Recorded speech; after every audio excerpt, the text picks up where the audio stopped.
Pemirsa, setelah Peri Warjio mundur sebagai Gubernur BI, beredar kabar Bank Indonesia akan berada di bawah Kementerian Keuangan. Ya, isu tersebut memicu kekhawatiran bahwa BI akan dipaksa mencetak uang untuk membiayai proyek APBN. Menkyu Purbaya Yudi Sadewa pun angkat bicara.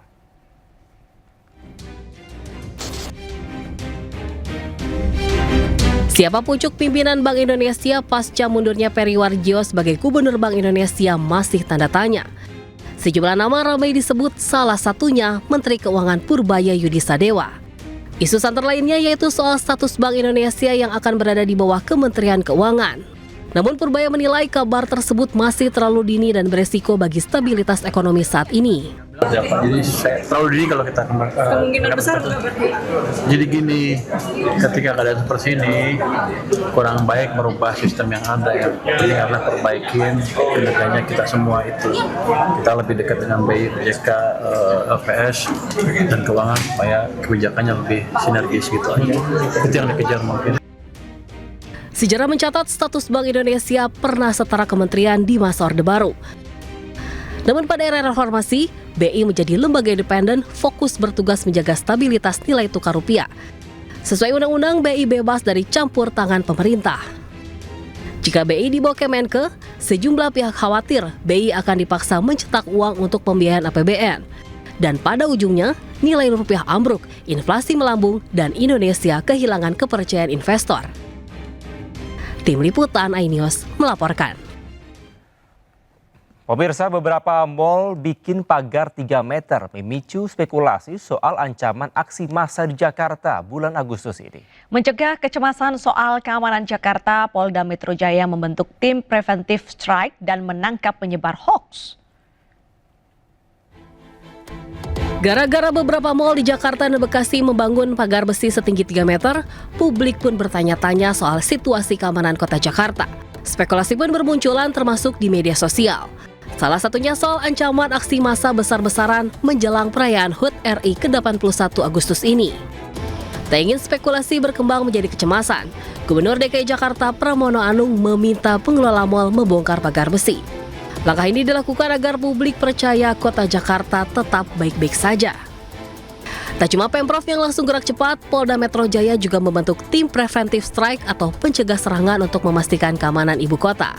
Kapolda Metro Jaya sudah menegaskan membentuk tim preventive strike yang terdiri dari Direktorat Operasional yang ada di Polda Metro Jaya.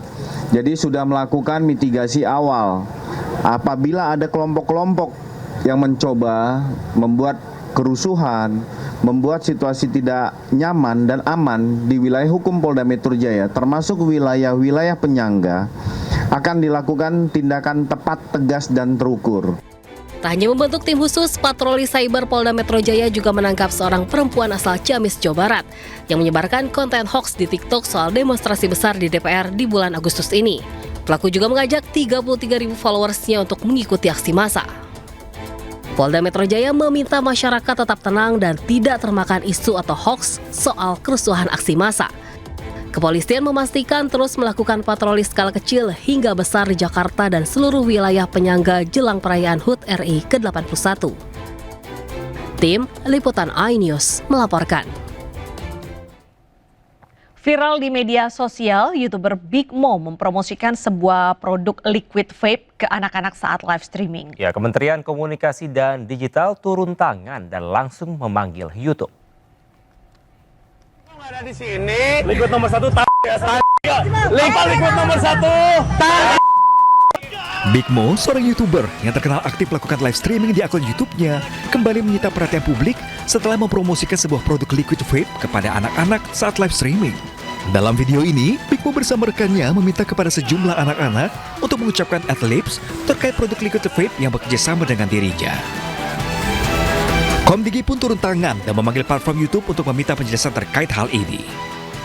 Sampaikan bahwa per kemarin kita sudah melayangkan surat peringatan kepada platform YouTube yang telah dengan nyata dan jelas tidak hanya melanggar aturan yang ada oleh negara di Indonesia, tapi juga melanggar community guidelines-nya mereka sendiri.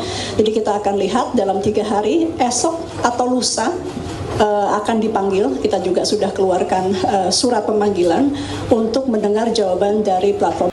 Vape sendiri masih menjadi pro kontra di Indonesia.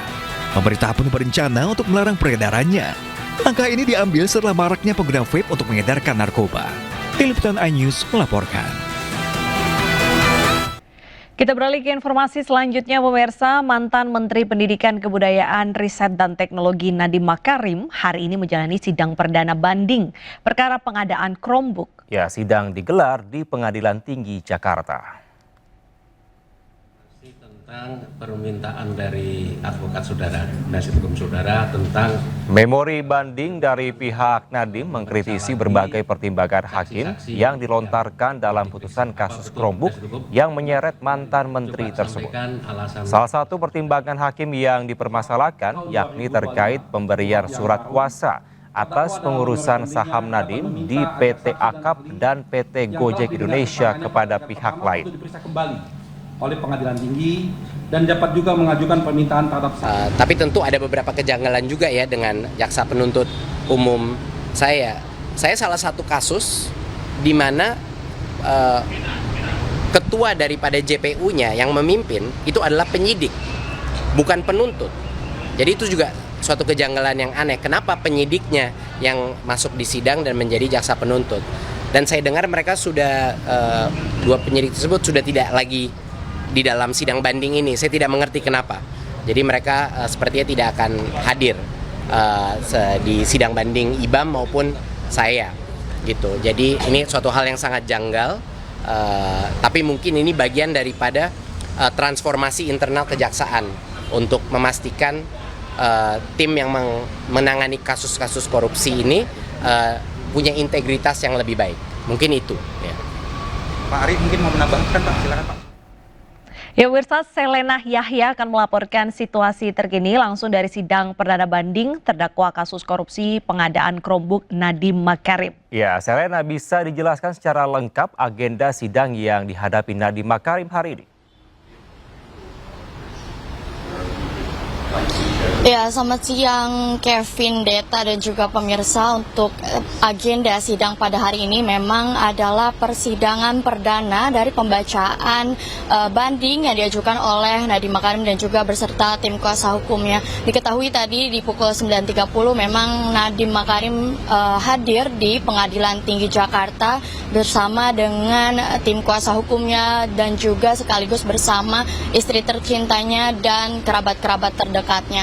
Dan untuk hari ini memang pembacaan banding ini dinilai disertakan juga dengan alat-alat bukti yang kuat dan juga dinilai sangat krusial. Pasalnya memang tim penasihat hukum terdakwa Nadiem Makarim ini memeriksa kembali sejumlah alat bukti yang telah disampaikan di persidangan sebelumnya dan sekarang juga diperiksa kembali dan juga direview ulang kembali untuk dilihat apakah memang sesuai dengan fakta di persidangannya begitu.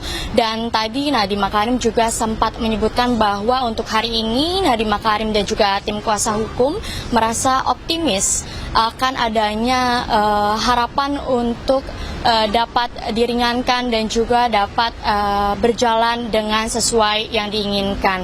Dan kemudian juga untuk memori banding yang telah dikumpulkan untuk hari ini diserahkan kepada majelis hakim begitu, tentunya akan untuk meminimalisir kecacatan yang terjadi di sidang-sidang sebelumnya yang dinilai janggal oleh Nadiem Makarim. Dan untuk hari ini memang beberapa contohnya juga disebutkan oleh Nadiem Makarim seperti kerugian negara yang tiba-tiba muncul di persidangan padahal tidak ada bukti-bukti yang kuat terkait kerugian negara dan juga terkait dengan harga-harga Chromebook yang dibeli oleh Nadiem Makarim selama menjabat sebagai menteri begitu.